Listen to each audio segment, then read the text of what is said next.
Hello friends, welcome to Rubiyas dining. ரொம்பவே டேஸ்டியான இறால் குழம்பு எப்படி பண்ணலான்னு பார்க்கலாம். குக்கரில் 3 டேபிள் ஸ்பூன் ஆயில் சேர்த்துக்கோங்க. சின்ன வெங்காயம் ஒரு 15 சேர்த்துக்கோங்க.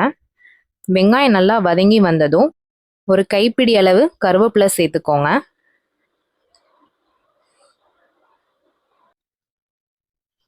பெரிய தக்காளியாக 3 அரைச்சி சேர்த்துருக்கேன். வெங்காயம் தக்காளி நல்லா வதங்கி வந்ததும் 2 டீஸ்பூன் இஞ்சி பூண்டு பேஸ்ட்டு சேர்த்துக்கோங்க.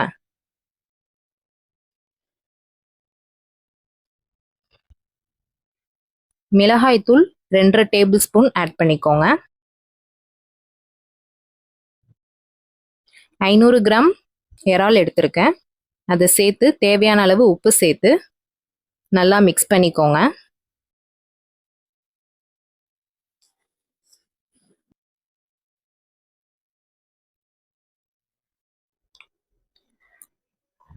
ஒரு டம்ளர் அளவு தண்ணி சேர்த்துக்கோங்க.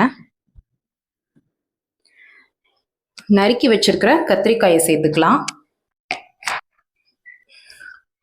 நல்லா மிக்ஸ் பண்ணிக்கோங்க. ஒரு 3 நிமிஷம் நல்லா கொதிச்சு வரட்டும். அதுக்கப்புறம் 2.5 டேபிள் ஸ்பூன் வீட்டு மசாலா சேர்த்துருக்கேன். அதுக்கப்புறம் ஒரு 1.5 டம்ளர் அளவு தண்ணி சேர்த்துக்கோங்க.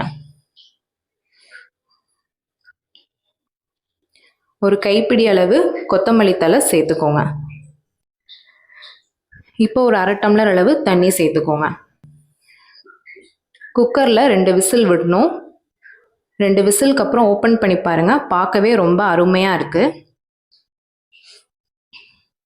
நல்லா மிக்ஸ் பண்ணிட்டு ஒரு பவுலில் மாற்றிக்கோங்க.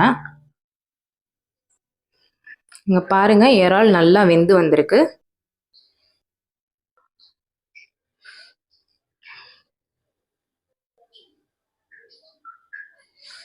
அதுக்கு மேலே இன்னும் கொஞ்சம் கொத்தமல்லி தழை சேர்த்துக்கோங்க. இந்த ஒரு டேஸ்டியான இறால் குழம்பை நீங்களும் கண்டிப்பாக ட்ரை பண்ணி பாருங்கள். கமெண்ட்ஸ் பண்ணுங்கள். கண்டிப்பாக லைக் பண்ணுங்கள், சப்ஸ்கிரைப் பண்ணுங்கள், ஷேர் பண்ணுங்கள். பை.